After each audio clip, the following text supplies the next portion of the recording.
il n'y a que des solutions. Voilà, ma vie n'est que la recherche de solutions pour tout le temps, pour tout le monde. J'ai aussi des échecs, comme tout le monde.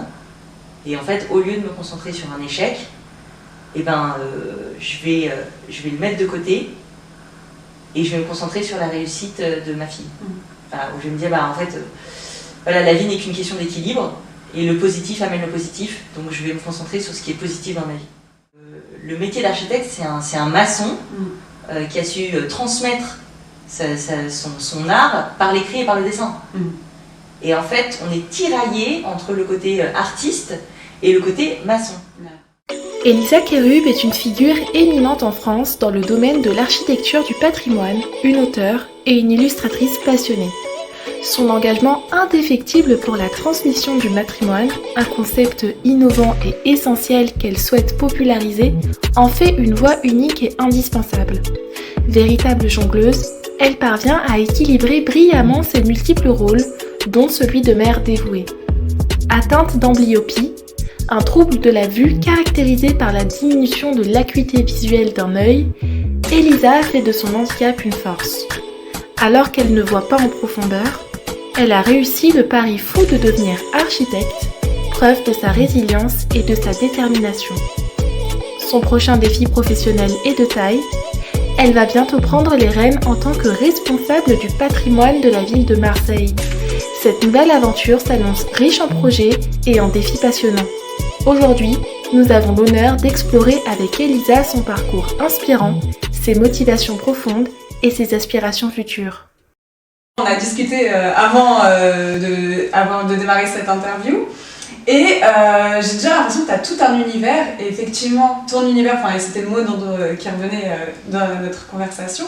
En fait, j'aimerais bien que tu nous parles de ton parcours et des différents univers que tu embrasses parce que tu as commencé, tu es architecte du patrimoine, tu es engagé pour la transmission du patrimoine, oui. Un mot que j'ai découvert avec toi, donc je pense que beaucoup de gens ne le connaissent pas non plus et j'ai très envie qu'on revienne là-dessus.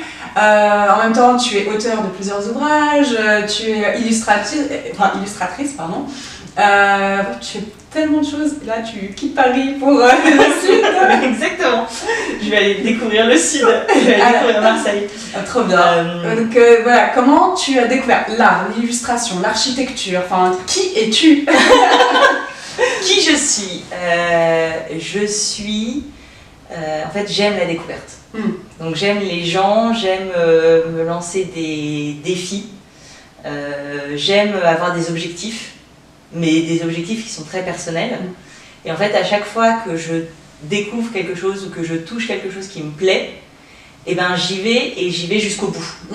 Contrairement à certainement beaucoup de personnes qui peuvent te dire c'est un passe-temps. Et en fait, moi, le passe-temps, je tricote jusqu'à en faire une passion et jusqu'à en faire une construction. Donc c'est assez, je pense que c'est ça qui me caractérise, c'est que j'aime construire en fait. Peu importe ce que je touche, j'aime construire.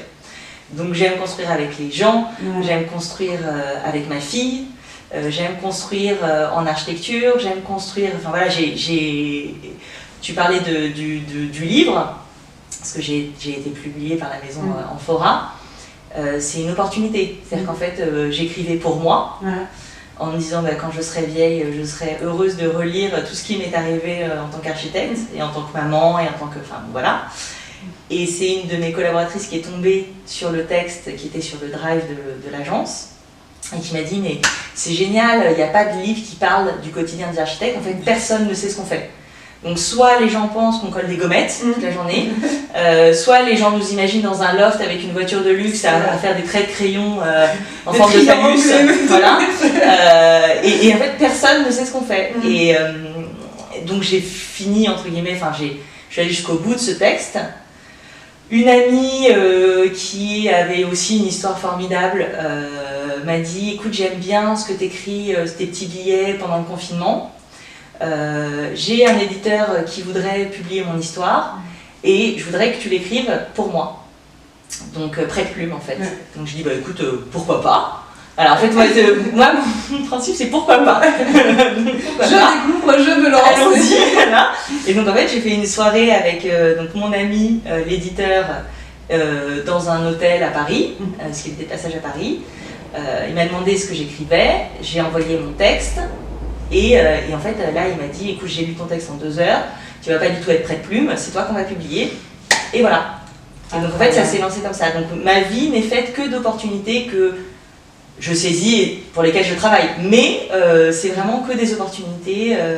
L'illustration, pendant le Covid, ma fille était très angoissée de ne pas pouvoir partir à la montagne pour les vacances de Noël, les vacances de sport d'hiver, donc j'ai écrit une petite fable pour enfants avec des coloriages à la fin et tout un tas de petits dessins de notre station de ski. Et je l'ai imprimé pour elle et pour 2-3 membres de la famille. J'ai publié les dessins sur Instagram. J'ai été repérée par l'Office du tourisme qui a donné une visibilité un peu plus forte au dessin. Et en fait, c'est la Maison à l'Art, qui est une très belle maison sur la place du village de Megève, qui m'a appelée pour me proposer une collaboration et faire des foulards et un calendrier de l'Avent. Et là d'ailleurs, il y a le prochain calendrier de l'Avent qui arrive pour la prochaine saison. Donc voilà, tout est comme ça. Et l'architecture, c'est un peu plus mignon, entre guillemets, c'est-à-dire que c'était le meilleur ami de ma mère qui était architecte, qui est malheureusement décédé depuis, mais qui était architecte. Et en fait, petite, j'adorais cette personne, c'était un peu comme mon parrain, comme mon oncle. Et il était complètement fou, mais une folie agréable, mais complètement fou. Et il m'a emmenée dans son univers j'ai fait le geste en fait presque comme de la poterie, c'est-à-dire de la construction vraiment de matière. Et petite, typiquement, j'ai refait le carrelage et la peinture chez mes parents à l'âge de 10 ans. Donc en fait, j'avais ce rapport à la matière un peu particulier. J'ai voulu faire archi à la sortie de mon bac. Mes parents m'ont dit que j'allais dormir sous les ponts, parce que c'était pas un métier. Donc j'ai fait médecine pendant 2 ans. Et au bout de 2 ans à bouffer des polycopiés, j'ai dit à mes parents bon stop, je pense que je vais faire archi. Évidemment on était en août et donc j'ai dit bah c'est pas grave, je vais faire une année de droit, de je sais pas quoi, voilà. J'ai passé un concours pour une école d'archi que j'ai trouvé, c'était le dernier concours disponible en août. Je l'ai eu, j'ai fait archi dans cette école à Paris, à l'ESA, qui est une école privée mais soit. Et j'ai suivi toute ma scolarité qui m'a paru très facile parce qu'après 2 ans de médecine c'était quand même assez facile. Et à la fin de mes études d'archi dans cette école, on peut choisir son jury de diplôme. Donc j'ai choisi Benjamin Mouton qui était un grand nom du patrimoine, mais pareil de façon complètement, alors pas complètement mais très aléatoire, c'est-à-dire que je voulais absolument travailler sur l'école militaire de Paris. J'ai tapé architecte, école militaire de Paris, je suis tombée sur l'architecte en chef des monuments historiques. Mais à l'époque, je ne savais pas ce que c'était, qui était en charge du monument. J'ai envoyé un mail et c'est sa 2e assistante qui m'a répondu « Monsieur Mouton est prêt à vous recevoir à l'Agence des Invalides ». Là, j'ai tapé son nom sur Google pour savoir à qui j'avais affaire et je me suis dit « Oh là là, mais mon Dieu, mais qui est… Pourquoi je me lance exactement ?» J'y suis allée quand même. Il faut savoir que l'Agence des Invalides, c'est l'agence dans les Invalides. Voilà. Et en fait, ce grand nom du patrimoine m'a, entre guillemets, pris sous son aile et m'a accordé beaucoup de temps et beaucoup de patience et d'énergie. Et c'est grâce à lui que j'ai passé les concours pour l'école de Chaillot, juste après, entre guillemets, mon habilitation à maîtrise d'œuvre en nom propre, HMONB. Concours que j'ai eu enceinte. Donc je travaillais chez un autre architecte en chef qui m'a dit que je ne pouvais pas continuer en étant enceinte de suivre les chantiers un peu partout, donc je me suis mise à mon compte en disant pendant Chaillot, donc pendant la spécialisation sur le patrimoine, c'était pas plus mal d'être à mon compte. In fine, l'agence a explosé, donc je suis passée d'auto-entrepreneur à agence avec le bébé, la totale, enfin je me suis cassé le bras, ma mère a fait un AVC, enfin je veux dire, avec tous les aléas de la vie qui sont voilà, les aléas de la vie, je me suis mariée, j'ai fait un bébé, j'ai déménagé, enfin pour la totale. In fine, j'ai jamais raté un seul cours de l'école de Chaillot, j'ai été diplômée en 2 ans et du coup mon agence est spécialisée dans le patrimoine. Incroyable. Voilà. Non mais alors, tu sais quand je t'entends parler, ça me renvoie encore une fois à l'avant-interview quand je disais, mais comment tu fais pour faire tout ça, tout ça, tout ça? Je disais, je gère. Je gère. Et j'ai l'impression que même si tu vas avoir des obstacles, que tu passes entre les filets d'un peu tout et que tu prends la vie comme elle vient, et c'est vraiment fascinant et ça fait du bien d'entendre ça. Mais j'ai un lien particulier avec ma mère, et c'est pour ça qu'on va peut-être arriver sur le matrimoine, mais en fait, je pense certainement peut-être du fait de mon handicap, mais on m'a toujours appris, ou j'ai appris peut-être, le dépassement. Donc en fait, il n'y a que des solutions. Voilà, ma vie n'est que la recherche de solutions pour tout le temps, pour tout le monde. Encore avec cet esprit de construction à chaque fois. Exactement, exactement. Je ne suis que dans la construction. Et c'est ce que j'essaye de transmettre à ma fille. Le matrimoine, qu'est-ce que c'est? Alors, on parle beaucoup du patrimoine, notamment mon statut d'architecte du patrimoine. Le patrimoine, c'est ce qui est transmis par nos pères. Et on a souvent tendance à transformer le mot père, P-A-I-R-S, en père, P-E-R-E-S. Et alors en France, je parle pour la France, parce que ce n'est pas le cas de tout le monde dans le monde, le patrimoine, il est principalement masculin. Les textes, les lois, les notables, aujourd'hui on se bat et on y arrive petit à petit, mais c'est quand même principalement masculin. Le terme matrimoine, c'est ce qui est transmis par nos mères. Et nos mères qui sont aussi femmes, amies, filles, et qui ont une pluralité de vie et de culture et d'émotions, et qui est transmis souvent par l'oral et très peu par l'écrit. Et c'est pour ça qu'on n'en parle pas beaucoup, et que, tu vois, même toi, tu connaissais même pas le mot. Alors que ça paraît limpide une fois qu'on a compris le concept. C'est un mot sur un concept qu'on vit au quotidien. Exactement. Et sur lequel on s'interroge même pas. Voilà. Assez incroyable. Et c'est très bien, c'est très bien d'avoir du patrimoine, mais le matrimoine qui est beaucoup plus fin, beaucoup plus sensible, beaucoup plus émotionnel, ne serait-ce que le fait qu'en fait, on porte un bébé. Donc, par définition, on lui transmet notre sang, nos hormones, nos gènes, tout. Exactement, tout. Nos pensées, nos angoisses, notre cycle. Quand je dis hormonal, hormone, c'est notre cycle hormonal, le bébé vit avec. Donc déjà, lorsqu'il sort, il a déjà tout ce matrimoine. Et lorsqu'il naît, il n'a pas de patrimoine. Il n'a que le matrimoine. Le patrimoine vient après. Et c'est d'ailleurs... après, il y a des situations plus ou moins difficiles, il y a des femmes qui sont toutes seules, etc. Donc les enfants n'ont pas forcément de patrimoine, et ils grandissent très bien. En fait. Donc le matrimoine a autant, si ce n'est plus d'importance que le patrimoine. Et comment le matérialiser au quotidien, pour que tout le monde en fait puisse être sensible à ça? Qu'est-ce qu'on en fait du matrimoine? Qu'est-ce qu'on peut en faire si on n'en fait pas encore? Je dirais aujourd'hui on en fait énormément de choses. C'est juste peut-être sensibiliser et faire prendre conscience autour de soi de la qualité du matrimoine. C'est-à-dire qu'en fait tout le monde a une mère. Ils la connaissent pas, mais tout le monde a une mère.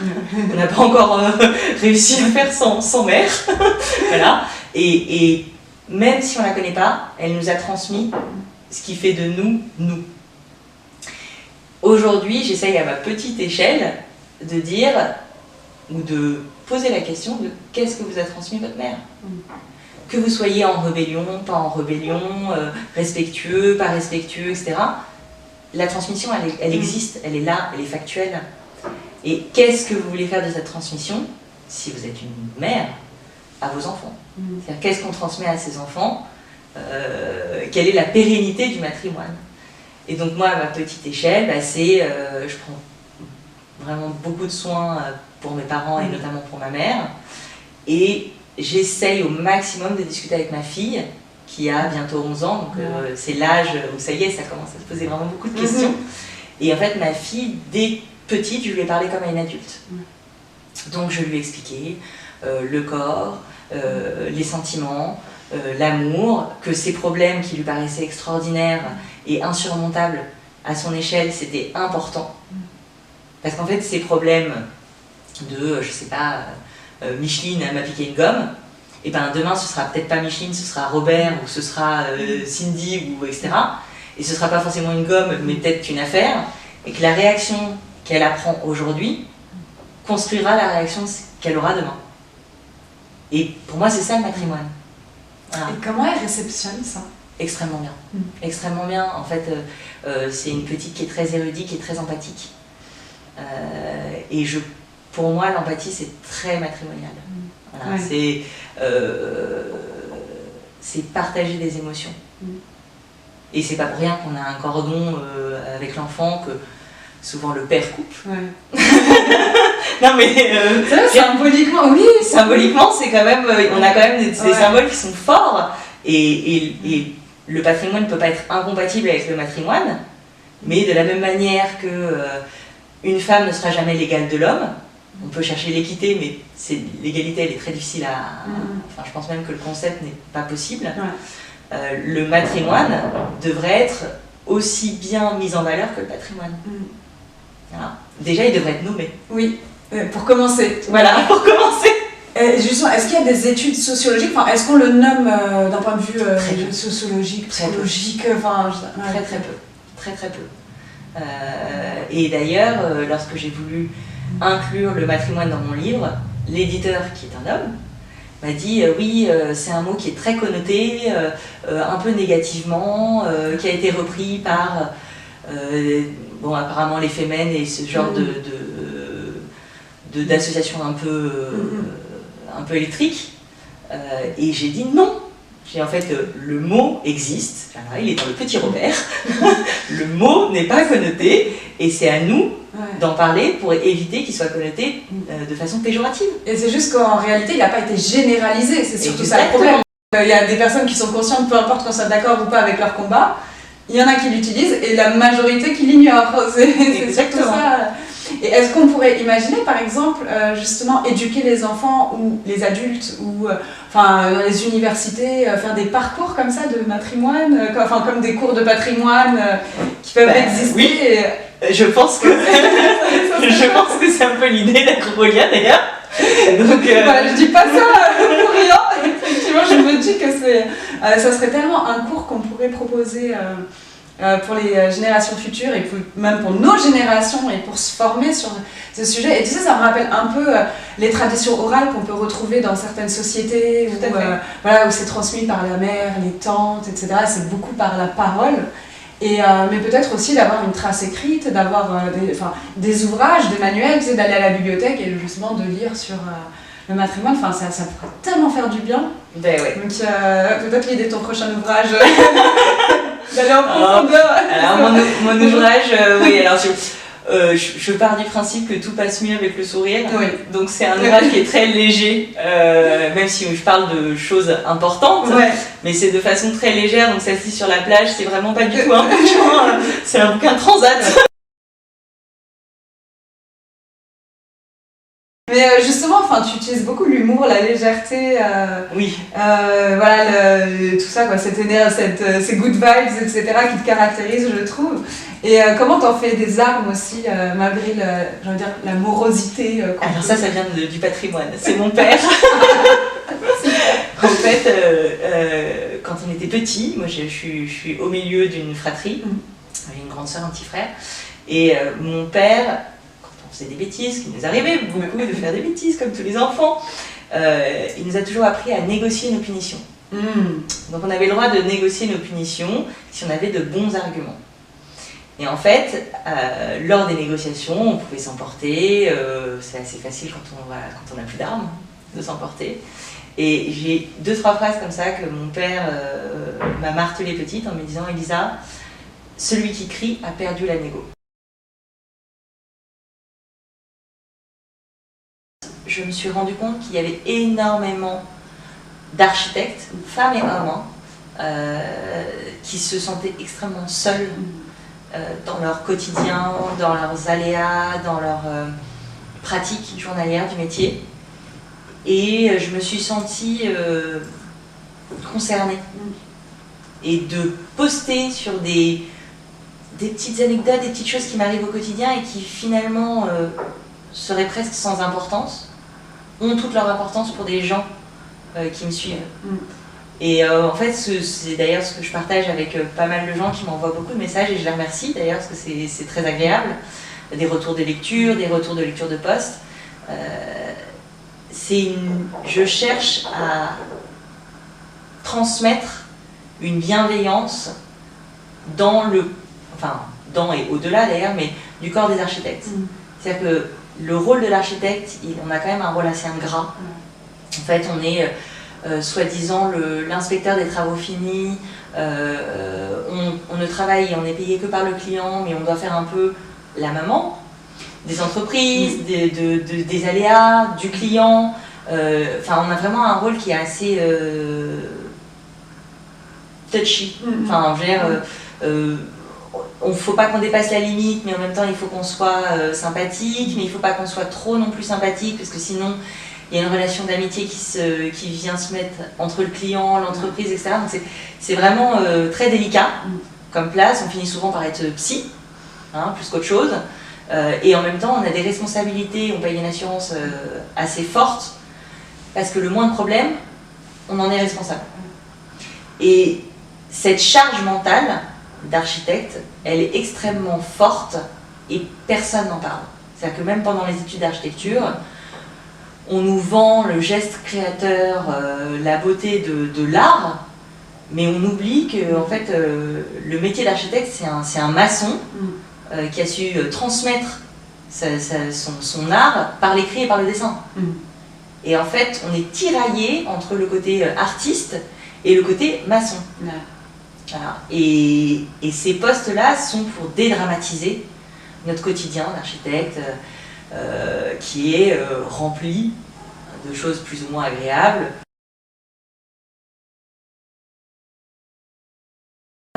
Alors j'aimerais juste revenir justement sur tes valeurs et ce que tu veux transmettre d'une manière générale et que tu transmets, je suppose aussi dans ton quotidien. Tu parlais de la bienveillance.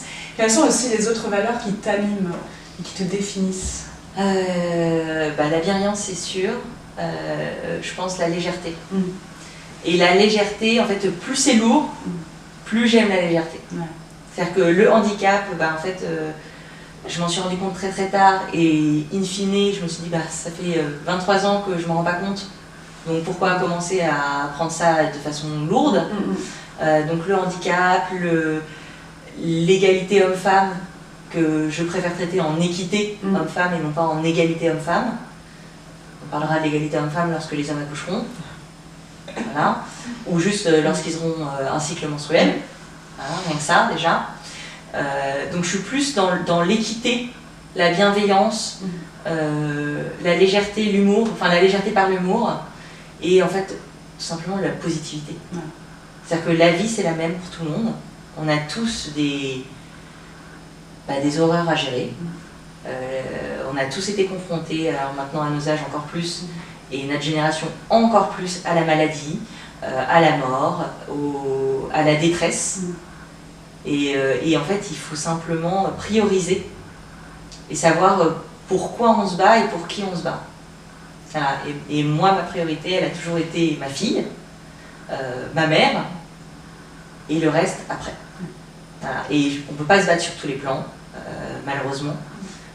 J'essaie de faire de mon mieux toujours, mais j'ai aussi des échecs, comme tout le monde. Et en fait, au lieu de me concentrer sur un échec, je vais le mettre de côté et je vais me concentrer sur la réussite de ma fille. Voilà, où je vais me dire, en fait, la vie n'est qu'une question d'équilibre et le positif amène le positif, donc je vais me concentrer sur ce qui est positif dans ma vie. Voilà. Super.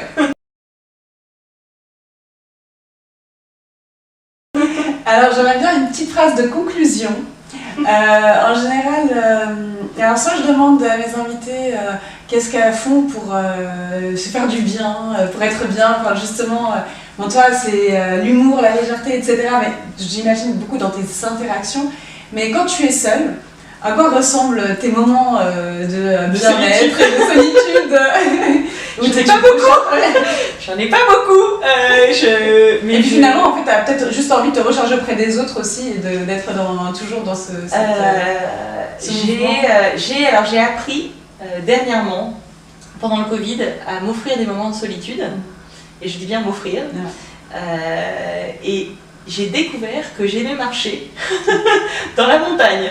Donc, alors que j'avais jamais marché dans la montagne avant cette occasion-là, Donc je dirais que l'endroit où je me sens le mieux et le plus apaisé et où je me recharge, c'est certainement, alors pas tout à fait seul avec mon chien, à marcher voilà, dans la montagne à Megève, d'où mes illustrations qui sont principalement sur Megève, parce qu'en fait c'est mon point, je dirais que c'est le lieu que j'ai choisi comme mon chez moi.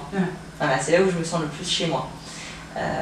Pas au cœur du village, mais vraiment voilà, certaines dans un petit bout de forêt, dans un petit bout à côté d'une cascade, etc.